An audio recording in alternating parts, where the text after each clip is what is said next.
Hello and welcome to the latest edition of the QuadCast podcast. And a happy belated new year to you and yours. Here's hoping that 2021 is a home run for us all. For those of you stopping by for the first time, this podcast is mainly for and about folks like me who have had their lives affected by a spinal cord injury, but is really for anyone who just wants to be inspired. I hope that you'll find this as a 30 to 45-minute session of OT and PT for your soul. We have reached a milestone of sorts, this being our 20th episode. While I launched this venture back in May, I had no idea what I was doing, where this was going, and whether anyone would listen. The idea had been rolling around in my brain for well over 10 years, but since I've perfected the art of procrastination, I didn't get the wheels off the ground until I finally got the courage, the right equipment, and the perfect first guest in Scott Chesney. Scott was kind enough to join me for the maiden voyage and share his story of overcoming obstacles of all shapes and sizes with a combination of determination, positivity, and grace. Along the way, I've had the pleasure of traveling down memory lane with my initial OT and PT, Dawn Texas and Hillary Shackelford, catching up with my mentor, the great Dr. Stephen Kirschblum, Senior Medical Officer and Director of the Spinal Cord Injury Program for Kessler Institute for Rehabilitation, Rutgers football player, friend, motivational speaker, and now coffee house owner Eric LeGrand, and Tony Award-winning actress Ali Stroker, just to name a few. On the heels of a rough year for us all, if one of your resolutions for 2021 is to add more positivity and inspiration in your life, perhaps the QuadCast can help you along the way. You can find each and every one of my conversations by logging on to my website, which is www.quadcast.org. See you there. It has been some time since my last show, and I will tell you it has not been due to a lack of trying. I have traded a dozen or so emails with today's guest, first gauging his interest in coming on, and then the hard part, actually getting a date on the calendar. Well, I'm happy that today is the day. I must first give a major tip of the cap to the aforementioned Eric LeGrand, because it was he who opened the door for me and Adam Taliaferro to speak today. Adam has an inspiring story which you will hear from his own mouth shortly, but here is a brief Cliff Notes version. Adam grew up in New Jersey and was, shall we say, a star athlete. Football was his calling card, but he was also an accomplished basketball player and track and field athlete. Recruited by most of the top colleges in the nation, he chose Penn State University in 2000. Adam had the chance to play right away, something uncommon for freshmen under legendary coach Joe Paterno. Unfortunately, in only his fifth game, his life would change forever. Playing against The Ohio State University at the Horseshoe in Columbus, Ohio, Adam suffered a spinal cord injury with his tackle and subsequent fall, leaving him paralyzed from the neck down. This is not nearly the end of his story, however. Following intense rehabilitation, Adam regained the ability to walk, and he returned to school less than a year removed from the injury. A quick look at his Twitter page, and you will find the following on his profile. Penn Stater, New Jersey General Assembly, Taliaferro Foundation, lawyer, licensed realtor and motivational speaker. Wow, he has obviously not let this SCI define who he is. I have friends who have also graduated from Penn State, and they all have this saying about their beloved school, which is, "We are." What is left unsaid and is assumed, of course, is the final two words of the saying, which is Penn State. If you follow Adam on his Twitter page, you will find "We Are" tweets most fall Saturdays during college football season. He is no doubt proud of his alma mater. Following this brief commercial break, I am thrilled to bring you a remarkable story of yet another spinal cord injury survivor, and he is Adam Taliaferro. We'll be right back. The big insurance companies barrage you with endless commercials and then have operators on standby, who knows where, ready to push you through the process. At LG Insurance, we'd like to get to know you, find out what your needs are, answer all your questions, earn your trust. No rush here. We'll take all the time you need, and we still have backing from all the big guys, so we'll get you a great rate too. LG Insurance. Local feel, national backing. And welcome back to the QuadCast. It is now my pleasure to welcome to the show Adam Taliaferro. Adam, welcome. Thanks so much for having me. I'm really looking forward to the conversation. Terrific, terrific. First of all, what I like to ask my guests is, why don't you tell us a little bit about yourself? Where did you grow up, and what were some of the things you'd like to do as a youngster? Yeah, I grew up in South Jersey, about 20 minutes outside of Philadelphia, in a town called Voorhees. For anyone that's familiar with Jersey, down in near Cherry Hill, next town over from Cherry Hill. And growing up, my dream and goal was to play professional football. I started playing football at the age of 6, and really fell in love with the game. And my dad was my football coach. My mom was never really thrilled with the thought of football because I was always one of the smaller guys out there. But football was my love from day one. And I'm thankful. I grew up with two great parents and a younger brother, and life was all good growing up. I had a blessed childhood.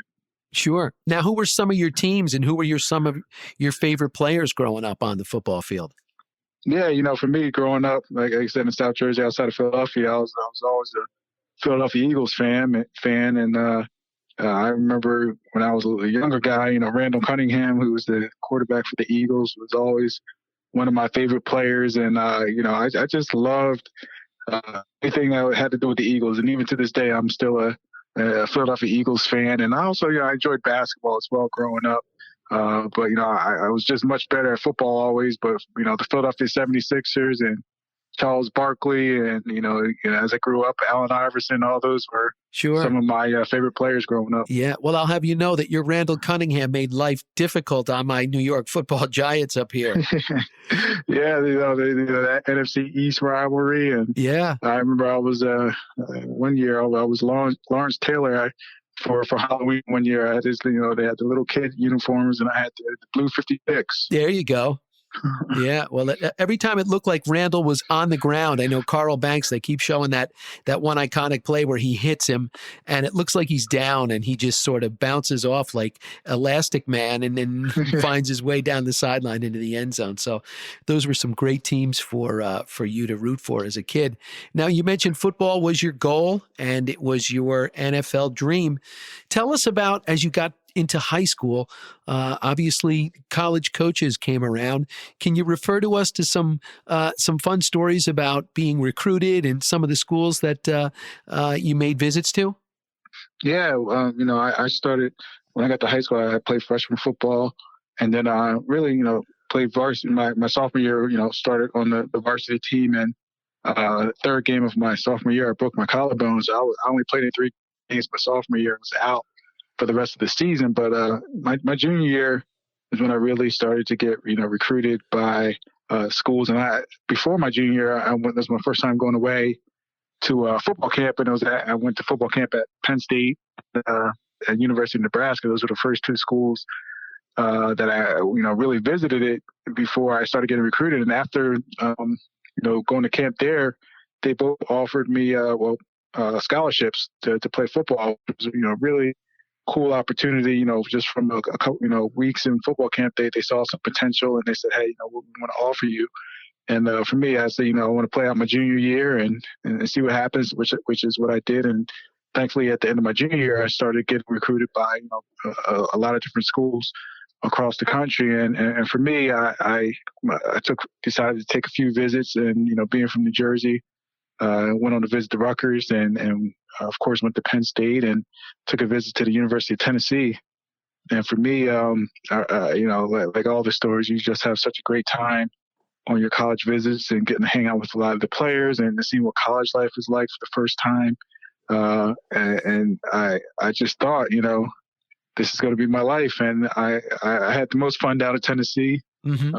It was a little ways away from home, but Penn State offered me that scholarship, and I decided to commit to Penn State. And at that time, Coach Paterno was our coach there, and he said, "Hey, if you come to Penn State, I can't guarantee you're going to play as a freshman, but you'll get every opportunity if you do the right thing." And at that time, Coach wasn't too fond of playing freshmen, but I was just really excited that I had the opportunity to play early, and I just thought it was the best fit, best opportunity for me, and I I went forward that way. And, the day after I graduated from high school, I went off to Penn State. Awesome. We are Penn State, as they like to say. I made a point of that in my intro that you'll hear when you get a chance to listen to the finished product. You mentioned Joe Paterno, the legendary Joe Paterno. Tell us what he was like on and off the field and what your relationship was like. Yeah, Coach, I tell people all the time that one of the things that really attracted me to Penn State was you could tell that he, cared about you more as a person than a player. Of course, he recruited you because you're a good athlete, a good football player, but he really wanted well-rounded athletes in his program. And, one of the things he first asked me was like, what do you want to do with your life? And of course, all of us are saying, we want to play in the NFL, but he was really stressing, well, what do you want to do if the NFL doesn't work out? Let's start planning for that. And, as a freshman, you don't have too much interaction with the head coach because, you're just trying to find your way. And, I was just thankful he gave me the opportunity to, play as a freshman. But, my relationship with Coach Paterno really, I want to say, blossomed after my injury and the way that he cared for me and made sure that, I stayed on track even when football was no longer an option for me. Yeah. Now you mentioned, let's fast forward to September 23, 2000. Tell us the circumstances of the day that changed your life, like what you remember before the game. You're out at the Horseshoe in Columbus. That must have been amazing. Just as a kid, opening your eyes when you walk through the tunnel and you're out there and there's, 100,000 fans. So tell us what you remember before and then, leading up to the play that decided things for you. Yeah, I just remember being so excited, freshman going out to Columbus to play, the Ohio State Buckeyes. It was, I remember it was a nationally televised game, and I was just, prior to that game, Coach Paterno and some of our coaches say, you're getting more playing time. And as a freshman, you're just so excited to be getting time and to show that you belong. And, we get out to Ohio State, and I remember it was a rainy day, and it was actually storming. And they, were thinking about postponing the game because of the weather. Oh. And then, we were able to get to the stadium, and things cleared up, and the game was delayed a little bit. But we got out there, and it's a typical game. And unfortunately, we were, Ohio State had on that day. But I was, again, as a young player, you're just out there still trying to make plays. And I was playing defensive back, and I was in there. And it was the fourth quarter. And I remember the Ohio State running back, got a pitch and was coming right towards me. I just went to make a routine tackle I made, hundreds of times before. I went to kind of take his legs out, hit him low. And when I went in to make the tackle, his thigh hit the top of my helmet and, kind of pushed my head down. And I remember hitting the ground. And as I tried to get up, it just felt like nothing was there. I felt a tingling sensation going throughout my entire body. And, when you think about life and injuries, you never think about the paralysis. You always think the bad stuff happens to someone else. So although I couldn't move while I was on the field, the thought of being paralyzed never went through my mind. It wasn't until about, 4 or 5 minutes went by and I was still unable to move anything. That's when I started to realize there was something seriously wrong. And as they were wheeling me off the field, I tried to, just give a thumbs up to let, the crowd and more importantly, my parents and brother who were watching the game on TV, let them know I was doing okay. And when I couldn't give the thumbs up, that's when I knew it was really bad. And, I was fortunate that I got injured in Ohio where they have a, nationally recognized spinal cord center right on campus, literally right across the street from the hospital. As opposed to if I got hurt at Penn State, they would have had to airlift me to Hershey Medical Center. So I had a lot of things going in my favor that day.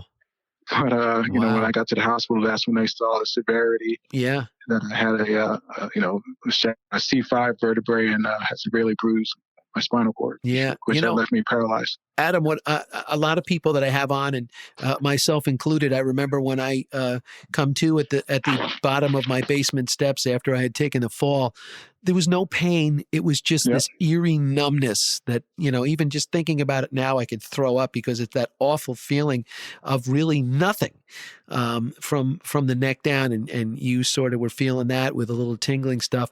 You mentioned you were taken to a hospital right there. What were you told initially?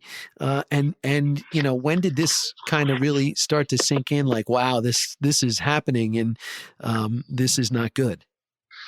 Hey, when I got to the hospital, I really didn't get too much information.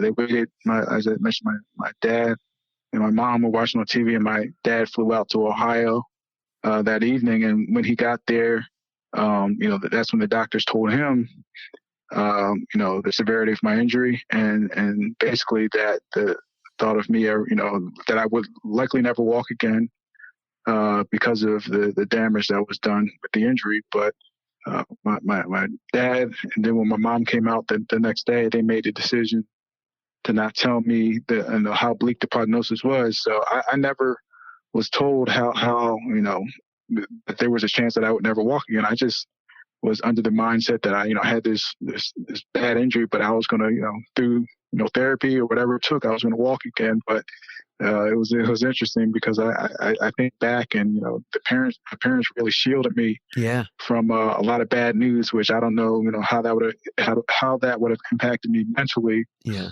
hearing that bad news that I was only 17 at that time, and but I had my surgery out in Columbus. I got injured on Saturday during a game. I had my surgery on Monday, and I was in intensive care there in Columbus for about a week. Then they lifted me back to Philadelphia to really start my recovery. Amazing. Adam, tell me, how about, I'm thinking about Eric LeGrand, when we're talking about this, he set this whole thing up the best. Yeah, we'll get into him a little bit later on, but how important was your family and your friends and your coaches? I mean, you'd only been on campus for a couple of months, but you had bonded with them through the recruiting process. You mentioned Coach Paterno was there, but how important was that to you mentally? Because as you said, physically, your body was sort of broken down at the time, and you're worried about that. But a lot of people don't realize the mental aspect of having a spinal cord injury is just as crazy as the physical part. So tell me about your family, your friends, and your coaches. Yeah, I think you really hit the nail on the head, because for me, I think for most folks that go through these injuries, the mental side is even more important than the physical side, because a lot of, with these injuries, you don't have much control of the physical side, but you do have some control over the mental side and getting through it. And I say all the time, there's no way I would have gotten through that injury and those 8-9 months on my own. And it really taught me the value of people and family and friends, and starting with my parents and my brother, who were literally there every single day when I was going through my recovery. My mom would be there in the morning, and she would stay until my brother got out of school, and as she was leaving, my dad would come in, he would stay till I went to sleep. So I always had a parent there, and then they were when they could, both there literally 24 hours a day and all the weekends. And just having that support and care, and it helps you in those tough times when you think about, you start feeling bad or sorry for yourself, but when you have your family there to pull you up and to say you're going to be okay, that goes a long way. And then you got your friends coming in, telling okay, and I met in my life, fans of Penn State football that would write me letters and stop by the hospital, and all that put together really helps you want to get better for other people, not only for yourself and for your family, but for so many people that are rooting for you. So I was just so thankful to have such great support, and from my coaches and teammates at Penn State that would fly down to Philadelphia. They would fly down to see me at the hospital at least once a week. Yeah. And Coach Paterno would bring a few coaches and a few players, and it'd be a few different players every week. Yep. So it made me feel like I was still part of the team, that they still cared about me. So all that put together, I felt like one of the luckiest guys in the world to just have such tremendous support from so many people that I cared about. Yeah, that put the wind at your sails. As we said, the mental part of this is so important. And the fact that 17 years old, that you had all of that behind you, just sort of gave you that push, I'm sure, that you needed. Here's a side question. Did you ever hear from the running back that you were attempting to tackle on the play? Yeah, we never, talked face to face, but I know, after the injury, he came to the hospital to just, check on me, and I was still in the days at that time and heavily sedated. So I don't remember that, but, Right.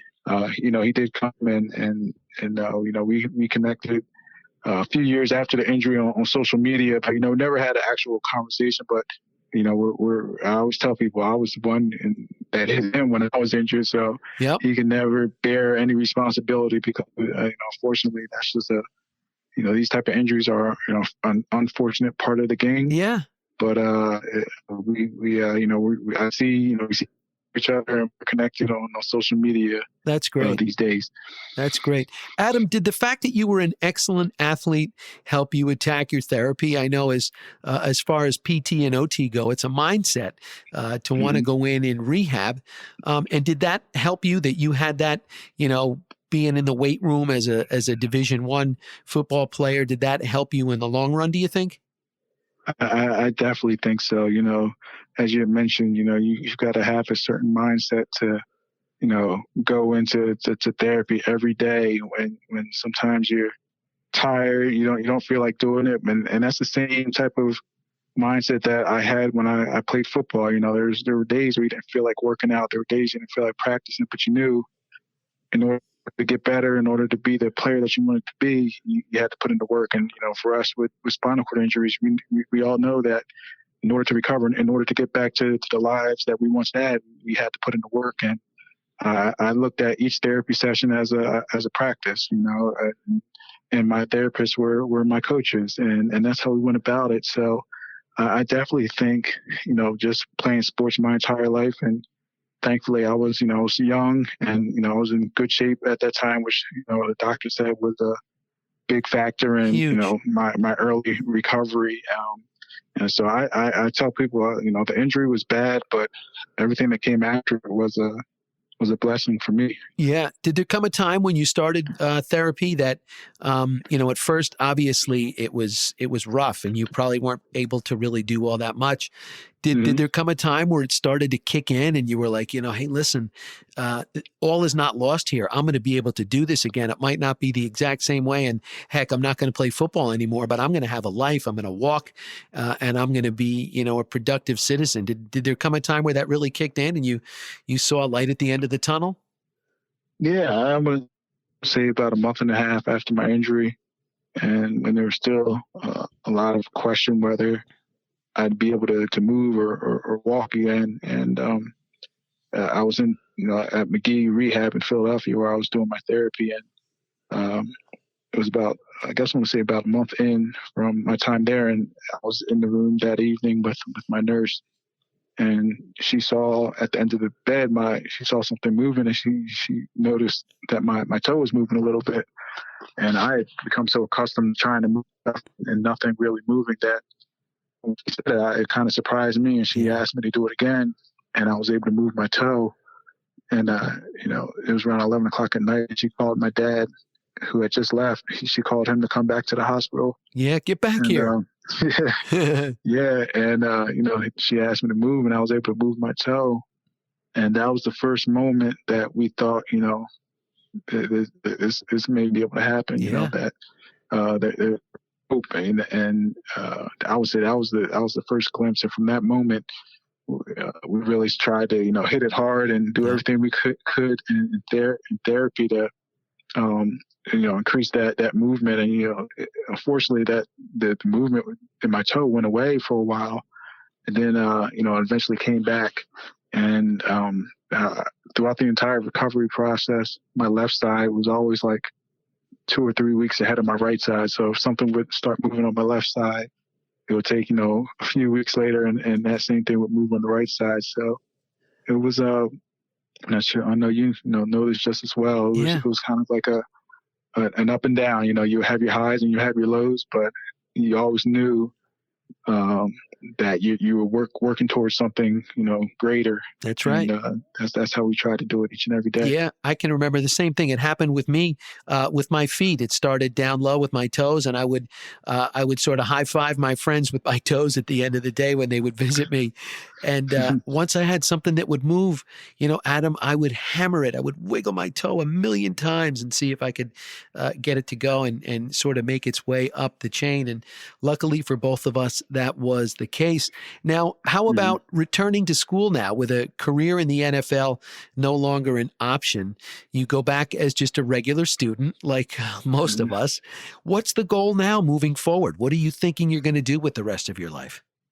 Yeah, I mean, that's when as I mentioned a little bit earlier, my coaches really stepped up to help me really understand where I wanted to go now that football was no longer an option. But the biggest thing was they wanted me to, make sure I stayed part of the program. So I became a student assistant coach with the team, and I was still at practice every day and in all of our team meetings, and during games I was helping with our defensive signals from the sidelines. So that was the first thing, making me feel like I was still one of the guys. But then during the week, almost every day that I walked into the football building, Coach Paterno would, ask me what I wanted to do, what he can be doing to help me decide upon a career path. And after thinking about it for a while, I decided, I wanted to stay involved in sports in some way. And I thought maybe I could be a sports agent and, go down the law path and represent my friends and teammates that were going off to the NFL. So that's when I decided I wanted to go to law school and try to become a sports agent. That's awesome. And by this point, Adam, you were walking, right? You walked onto the field. Was it the first game of the following season, the 2001 season? Yeah, that was an early goal of mine when I was still unable to walk. Our coaches had said, hey, when you come back the next year, we want you to lead the team out the tunnel. And, it was a goal that I worked hard for. And, I was fortunate enough to when I got back to Penn State that following year, our first game of the 2001 season, we were playing against Miami. And I was able to, lead the team out the tunnel and come out. And for me, it was more so just letting everybody know I was okay, and also thanking all the people that were there and part of my recovery. So, my physical therapist and really anyone that had a part of my recovery was in the stadium that day. And, it was a moment that I'll always remember. Oh, man. And then, so it was a great experience. But then, the rest of my time at Penn State was great. And, they really helped prepare me and, get me ready for life after Penn State, which was, going to law school. And I ended up going to Rutgers Law School. Terrific. And tell us about that. Yeah, law school, I tell people it was kind of like going to college all over again, but just with much more reading. And it was definitely a shift because I came back, I was living back at home again, and living with my parents and going to law school. And it was, like anything else in life, it was an adjustment, learning how to be a law student and learning all the reading and learning to I guess what they call think like a lawyer. Yep. And, the first year was tough. You talk to anyone that went to law school, they'll say that the first year is the toughest year. And then, the second and third year, you figure it out. And it's just like, any other school that you're in. So I was fortunate to, this was, back in 2005 was my first year at Rutgers Law. And, I graduated from Rutgers Law School in 2008. But, like I said, I went to law school to be a sports agent and had the opportunity to intern over the summer while I was in law school with an actual sports agent and with the NFL Players Association. And after interning with the agent, I realized being a sports agent, it wasn't as glamorous as it appeared on TV. And decided, after that, I decided to still had an interest in law, and I decided to go to the corporate law route. And, after law school, my first job was in corporate litigation. Okay. Very good. And tell us now, while you're in law school, are you doing any therapy along the side? What are you doing to keep your body in tip-top shape, following your spinal cord injury? Do you keep in touch with your OTs, your PTs, your doctors? Yeah, and it really started when I got back to Penn State. My physical therapists were at McGee, where I did my initial rehab. They were great. They even came up to Penn State when I got back to Penn State to help our team trainers, understand some of the exercises and training I was doing while I was in physical therapy. So basically, all of our team trainers at Penn State became, real knowledgeable of how to put me through a workout. So it really, I stayed in great shape and was really doing therapy and working out every day. for my 4 years at Penn State. And it was tough when I left. I graduated from Penn State, coming back to Rutgers Law School. I didn't have my team trainers and a Right. training staff, and it was really on me to try to maintain, all that I had gotten back. So for me, it was really important. I would try to go to the gym at least 3 or 4 days a week, Yeah. and I worked with a gym to really, maintaining flexibility was a real big thing for me. And also, just the cardiovascular side. I didn't, still to this day, don't do really any, weight training at all. It's just really, the flexibility exercises and trying to, the thing I like most is the elliptical. Okay. Is getting on the elliptical for 40 minutes and trying to keep up with the cardiovascular stuff. Yeah, move it or lose it. We found that out a long time ago, right? Boy, I tell you. That is very true. Yeah, with this whole pandemic and lockdown, it's really taken its toll on my body. I really haven't had a chance to do all that much. Unfortunately, I've gotten a little deconditioned, and so I'm trying to get Humpty Dumpty back together again over here. But it's good that you keep up with all that. Adam, tell us about the Adam Taliaferro Foundation, how it was conceived, what the main goals are, and what makes you the most proud that all it's accomplished. Yeah, no, thanks for asking. The foundation was created originally when there was a thought that I may never walk again, and there were so many people that were donating funds to Penn State and to my high school, saying, this money is going to be for Adam's lifetime care. But thankfully, I recovered and I didn't need those funds. But as you know, there's so many others out there that do need that support. So my high school coach, a guy by the name of Larry Ginsburg, and a few of his he was my high school football coach, and some of the other high school coaches in the area came up with the idea to create a foundation to provide not only financial support but emotional support to anyone who really is going through a similar injury that I did, because we saw that not only did, for me to get through my injury, I needed, financial, thankfully I had a scholarship and Penn State covered everything, from a rehab perspective, but a lot of people aren't that fortunate. So we wanted to provide people with the same type of resources that I had going through my injury. So the foundation was created back in 2001.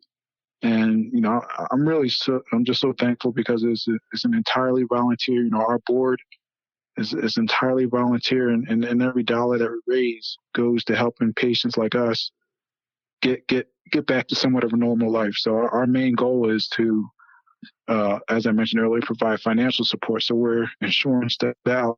We try to step in, whether it's, purchasing a van for someone so they can have transportation, making someone's home wheelchair accessible, whatever they need, a shower chair for someone to take a shower, and a tutor for someone that's in a wheelchair when they want to go back to college, a full-time nurse, different things like that to help people get back to their lives. That's the main goal of the foundation. So I've just been so thankful.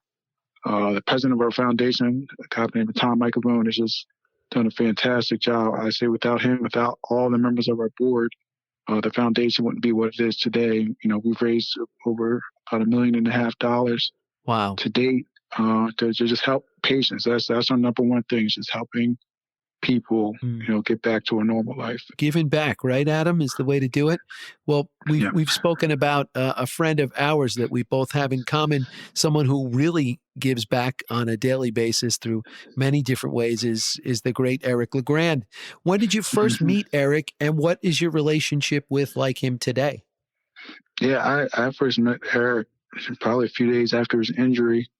I had found out about his injury. We were having a 10-year anniversary of my foundation. We were at a gala, and it was Saturday, and at the gala, someone came up to me and said, there's a Rutgers player that was injured today, playing on the field. And I started getting a bunch of messages at the gala, and then a few days later, I was able to meet Eric in the hospital. And I think, like anyone that knows Eric, you're immediately struck by, his smile, and just even, at that time, how positive he was about his future. And, for me, I was like, he inspired, people asked me to go there initially to inspire him, but, he inspired me. And just in the first 5 minutes, just, seeing how positive he was, he knew at that time that he was going to be okay. And you know, me and Eric have stayed friends. Geez, now it's been over 10 years, and just to see everything that he's accomplished, you know, he's a true. I tell him all the time, he's a true inspiration to me, and I'm sure, you know, to so many other people, because he's the epitome of perseverance. And the biggest thing I tell people all the time is, you know, people look at me and they're like, oh, you know, look at you, and I'm like, hey, you know, it's great that you're walking. I said, there's so many people out there that have spinal cord injuries that may not be walking, but are overcoming every day, and are doing things far beyond anyone that's walking on this earth. And I think Eric is an example of that. That, hey, you know, he's still fighting every day to walk, but he hasn't let that stop him from, you know, he's starting his companies. He's motivational speaking. You know, he's a radio host. He's doing so many different things that, now you know, he's got able-bodied people aren't doing. Now he's got a coffee house going here. Yeah. Oh my gosh, he's making everybody look like we're sitting on our hands here. I tell him, he really is amazing. He's an unbelievable attribute. Someone to help the community. He raises money for the Reeve Foundation, hand over fist. And as you said, he does it all with a smile on his face that goes from ear to ear. And we're thankful that he's on that wall and he's doing things like that for all of us. Amazing. And I appreciate him for putting us together to have this chat today. Now, Adam, I know we spoke earlier after you had your injury, and that a life in the NFL, the hard knock, bang up world of the full contact NFL was not going to be in your future, but you have found your way into the hard knocks and high contact sport of politics. Tell us, how did that come onto your horizon, and what is a day in the life of an assemblyman like? Yeah, you know, for me, I had never really considered getting involved in politics much growing up. And then, you know, after I got married, my wife and I moved to where, you know, a town called Woolwich in South Jersey, still in South Jersey. And I was fortunate. I started to become friendly with a guy by the name of Steve Sweeney, who serves as our Senate president, and he represents the district that I live in. But more importantly, he's the Senate president of the New Jersey Senate. And, you know, we just over the years became, you know, more friendly. And he said, you know, you really asked me if I would ever consider getting more involved. And again, I said, no, you know, I don't know much about public service at all. And he had mentioned to me how and why he got involved. A daughter, and, you know, has a daughter who has special needs. And he saw there wasn't a lot of opportunities for people out there with special needs. So that's the main reason he decided to get involved in public service. And he said, hey, you know, there's no right or wrong path to getting involved. If you know, have got a willingness to help people, you know, you should try it out. And for me, you know, I've been given so much through my recovery. I wanted to help give back in some capacity. So I decided to give it a shot. And I as a county commissioner in Gloucester County for 4 years. And then I was kind of blessed with timing where the person in our assembly person in our district decided to step down, and I was given an opportunity to fill that seat 6 years ago. And I've been in the General Assembly. I've run now 3 different times, and thankfully have been elected.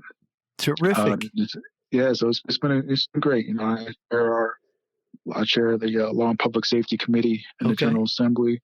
And I tell people it's definitely, as you mentioned, a lot like sports, where you've got some tough issues that you deal with. You know, a lot of people you have to deal with that some are for, some are against you. But at the end of the day, it's a team effort. You've got to be willing to work with people and get people on the same page and push in the same direction. And compromise, that's what I try to do. Yeah, absolutely. And that's what I try to do every day. And for me, you know, I always say I don't know how long I'll be in or not be in, but while I'm here, I want to try to help in my own little way and give people some hope and help people the same way I was helped during my my tough times. Making a difference. Now, do you have any higher aspirations in the political world? And if not, what is next for you if you think that politics are not so much in the future? Yeah, you know, I'll have to think about that. And I try to, the way I answer it is, I say I try not to think too far ahead, because I find in public service and in politics, when people are always looking for the next job and next opportunity, they lose focus on what they're currently working on, and that next opportunity usually never comes. So I say, for me, is the biggest thing I try to do is work as hard as I can, and for the constituents, I cover what they call the 3rd legislative district in New Jersey. Just really trying to be the best person in the assembly that I can be, and if opportunities shall arise, you kind of evaluate them and look and see if it. I think for the most important thing is that does it fit your family. I got a wife, I got a 5-year-old son and 3-year-old daughter. So those are the main ones that say yes or no, and if it makes sense, then you consider it. But if not, just keep doing what you're doing and enjoying each and every day. And I feel blessed to kind of be where I'm at now. Yeah, focusing on the here and the now, right? Yes, sir. Absolutely. Yes, sir. Well, Adam, one last question I ask all of my fellow spinal cord injured guests is this one. If I could snap my fingers right now, which I unfortunately can't do, and you would be completely able-bodied again, what is the first thing that you would do? For me, it would be just go out and run. Like, that's the one thing I kind of miss, just being able to, being an athlete. I was just so used to, being able to run, and it's not that we're trapped in our bodies and, we all have physical limitations, but I just miss being able to have that, fluidity of just being able to, and so mundane and simple, but, I haven't been able to, and for years. So, and it's hard for me to say one thing, because when I was, playing basketball, like little, stuff like just, playing sports, I do miss that a lot, having a catch with a football, things that are tough for me to do these days. But as we spoke about earlier, there's so many things that we can be down about and miss. But we have so much to be thankful for and blessed for as well. But I think that's a great question, because I'm sure you get a lot of unique and great answers. But I never really thought about it. But I think, like as I mentioned earlier, either playing a little basketball or just running would be something that I would get up and do right now if I could. Like you, it's hard for me to snap my fingers as well. But if I could, sure, that would be one of them. Adam, it's funny. I came up with this. I've had the idea to do this podcast for 100 years now, and I used to tell everybody, and then I would never get off my butt and do anything. So finally, I kind of got guilted into doing this, and then the whole COVID thing rolled around, and I was sitting around doing nothing, and I bought the equipment and went ahead and did it. But that final question, I was sitting in the hallway waiting for a doctor's appointment at Kessler. And sitting across from me happened to be a guy that I went to high school with. Believe it or not, he had a terrible spinal cord injuries. The two of us, who were good friends and did a lot together, and we both find ourselves with these terrible spinal cord injuries. But there was a long hallway of people waiting to go in. And I didn't realize, maybe I was, talking a little bit loud, but I said to my buddy, I said, "Hey, Tommy, if I could snap my fingers right now and you were able-bodied, what's the first thing you would do?" And it's funny, I heard some guy yell, "I would go work in my garage. I was a woodworker." And then another guy said, "I would go stay in a hotel and sleep in a bed and not have to worry about somebody getting me up." And it was like it went down the line and people were just chiming in. And it's not meant to be something that's morbid or anything, but it's true. We're stuck in these bodies, and it's like, geez, if we could just go back, it's something to think about. And you stole my answer, because that's the first thing I would do. Is I would get my sneakers on, and I would get my earbuds in, and I would head out for a run. I would want to taste that sweat, that salty sweat dripping down my face again. That's that one. Well, I'll let you in on a funny one. Eric, you know what Eric's answer was? You'll get a kick out of this one. He said, "John, you want the first thing? The first thing?" And I said, "Yeah, the first thing." He said, "Well, I would open my front door and run out of my front yard butt naked would be the first thing that I would do." Oh boy. And I said, "Well, thankfully, your neighbors won't have to put up with that." But that was funny. That was his initial first answer. But he's terrific. And I'm glad, Adam, I'm so happy that we were able to finally put this together. We had gone back and forth on some times and some dates. And, hopefully, through conversations like this and other ones that I have with other people who who have unfortunately had a spinal cord injury, people will find out that it's not the end of the road, and that there's still so much more that they can do with their lives if they just put their mind to it. And I want to thank you again for coming on, and I wish you all the best of luck in the future. No, well, first, thank you for having me. I know you've had some great guests, and thank you for doing this, because I know, for folks with spinal cord injuries, it could be a lonely feeling at times, but to be able to hear your podcast and to hear about other folks that have similar injuries, I'm sure it gives a lot of people hope, and let them know, as you mentioned, that there is hope after your injury, and that life does go on. So I will be sure for the folks that I speak to make it known about this great podcast, and please continue to do what you're doing. Thank you, Adam. We will do just that, my friend. And we could use any and all of your help in getting the word out. As I said early on, I am trying to build an audience 2 ears at a time. Haha. Do you know someone who has had a spinal cord injury and has a compelling story to tell? Well, what are you waiting for? Give me a shout, or better yet, email me, and let's tell the world about them. My email address can be found on my website, which is www.quadcast.org. And don't forget that the QuadCast can be accessed at any time, anywhere on Apple Podcast, Google Podcast, iHeartRadio, Overcast, Podchaser, SoundCloud, Spotify, and Stitcher. I hope to be back with more inspiring stories to tell in the coming weeks, so stay tuned. Special thanks again to my top-notch producer, Chris Parapesco. Thanks for sticking with me, Chris, and making this show sound oh so great. That will do it for this week. Once again, I am John McAlevey, and I thank you for your time.